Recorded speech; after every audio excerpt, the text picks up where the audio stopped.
Kalian masih mencari smartphone budget entry level? Atau mungkin udah bosan dengan entry level smartphone yang gitu-gitu aja? Well, kali ini Xiaomi Indonesia baru saja merilis salah satu perangkat di line-up Redmi 9 entry level, yaitu si Redmi 90 dengan tagline Power Up. Bermodalkan baterai besar, kamera 48 megapiksel, desain yang lebih fresh dan anti-fingerprint, serta Snapdragon 662 sebagai otak utamanya, gimana ya performanya Redmi 90 ini? Halo Gupels, Ferry di sini. Inilah initial review gue terhadap si Redmi 90, jagoan baru Xiaomi di awal tahun 2021 untuk segmentasi entry level. Let's check it out!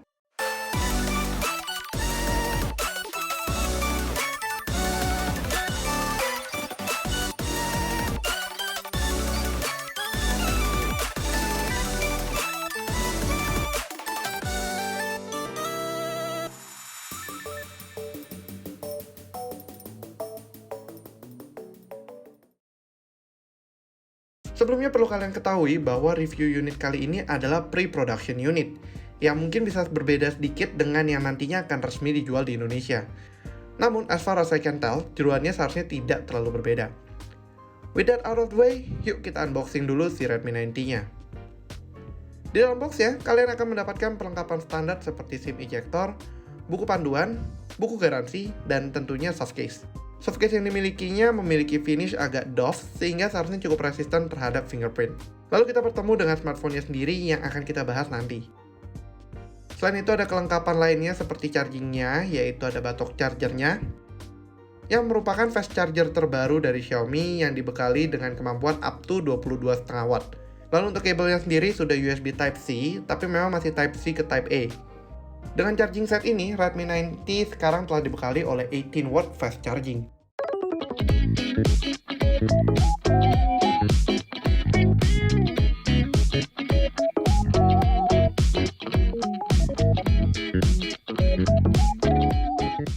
Oke, next ke build dan desainnya sendiri.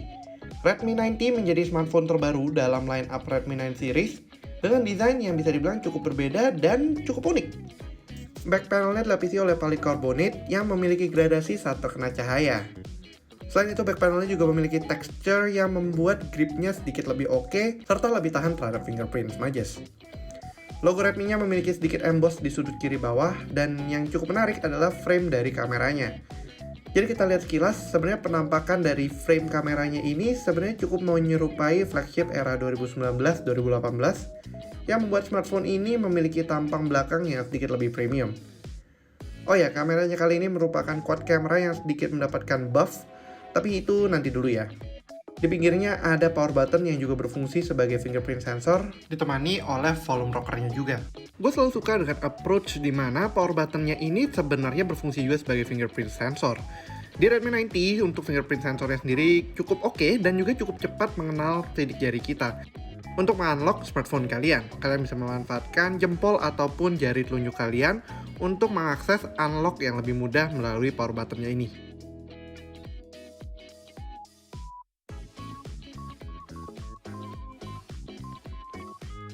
Di sisi lainnya ada SIM card tray 2+1 yang berarti kalian bisa punya 2 SIM card beserta 1 buah memory expansion SD card.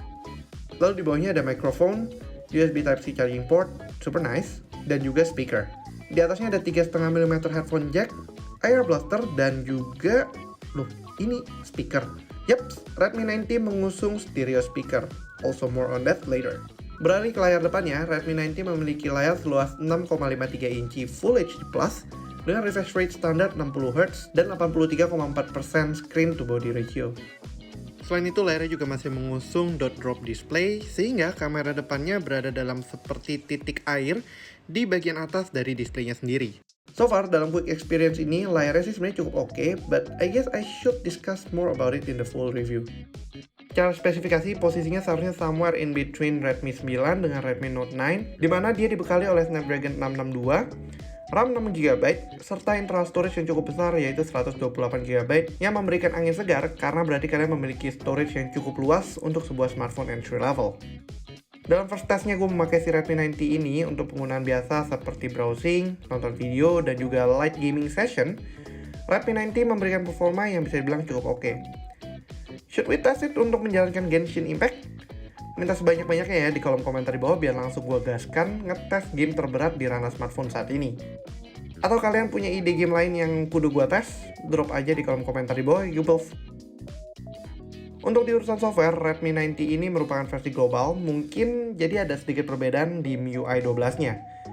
Android yang digunakan adalah Android 10 dan hopefully akan mendapatkan Android 11 di MIUI versi berikutnya.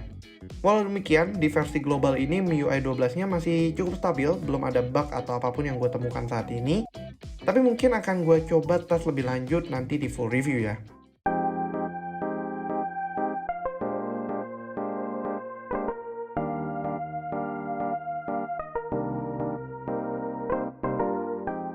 Nah, berikutnya soal kamera, Redmi 9T mendapatkan sedikit upgrade dengan peningkatan jumlah lensa yang dimilikinya menjadi quad camera. Ada lensa 48 megapiksel wide, 8 megapiksel ultra wide, 2 megapiksel makro, dan juga 2 megapiksel depth sensor. Jagoannya di sini adalah si 48 megapikselnya yang sebelumnya absen di seri Redmi 9. Berikut adalah beberapa hasil foto-fotonya.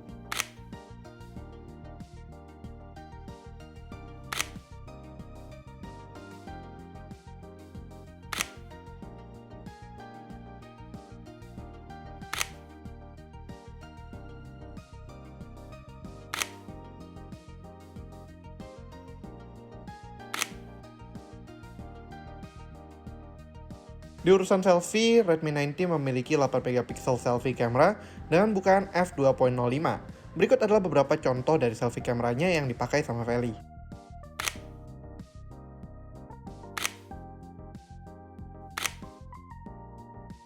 Untuk di soal video recording, si Redmi 9T mentok di 1080p 30fps tanpa image stabilization apapun. Untuk daily, sepertinya masih cukup oke untuk mendokumentasikan momen-momen tertentu. Berikut adalah contoh video-videonya yang gue tangkap saat ngetes si Redmi 9T ini pertama kali.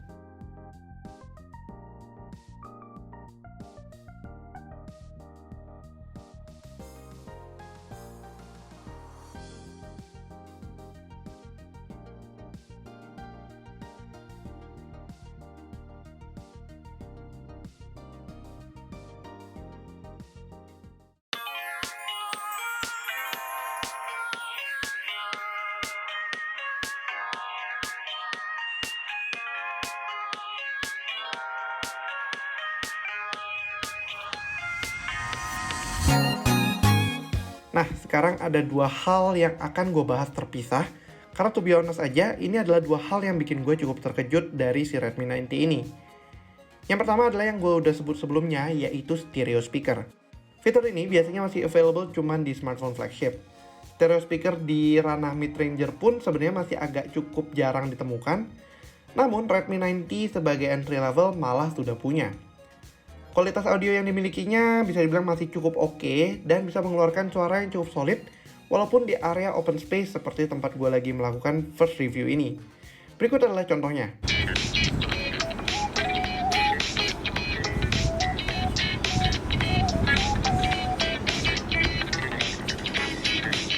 Oke, mungkin memang tidak sebagus saudara-saudaranya di kelasan flagship. Namun untuk casual use seperti kalian gunakan sambil nonton Netflix atau nonton YouTube, atau mungkin mendengarkan lagu di Joox misalnya, it's more than enough dan bahkan even better dibandingkan kompetitor yang berada di level yang sama. Hal lainnya adalah baterainya yang udah 6000 mAh. Selain itu juga ada fitur fast charging 18 watt di Redmi 9T ini. Bahkan even betternya lagi, batok charger yang kalian dapatkan sebenarnya bisa mendukung charging hingga 22,5 watt. Tapi oke lah, untuk si Redmi 9T ini limitnya sampai 18 watt dulu. By the way, batok charger ini bisa kalian simpen juga loh. Siapa tahu smartphone berikutnya nggak dapat batok charger sama sekali. Ya nggak? Nah, di performa baterainya juga sebenarnya pada saat waktu yang singkat ini gue bersama smartphone ini, hampir berasa nggak berkurang sama sekali. Itu pun dalam kondisi baru buka box, berarti si smartphone-nya hanya punya baterai di sekitar 50%-an aja. Penasaran sih gue how will it perform dalam kondisi benar-benar full use. Tunggu aja ya, nanti akan coba gue bahas di full reviewnya.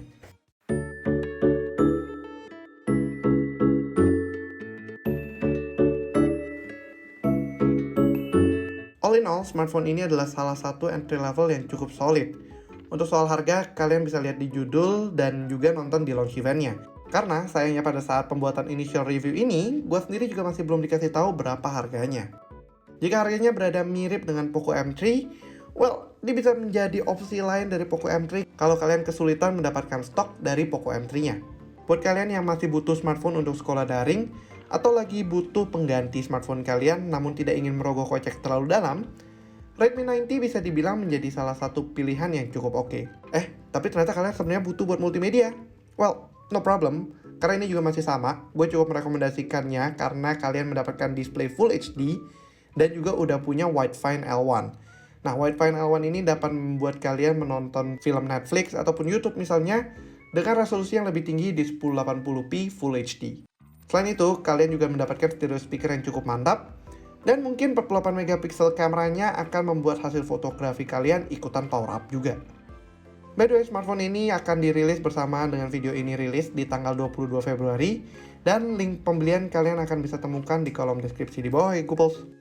Oke lah, sekian dulu untuk first impression dan juga initial review kali ini.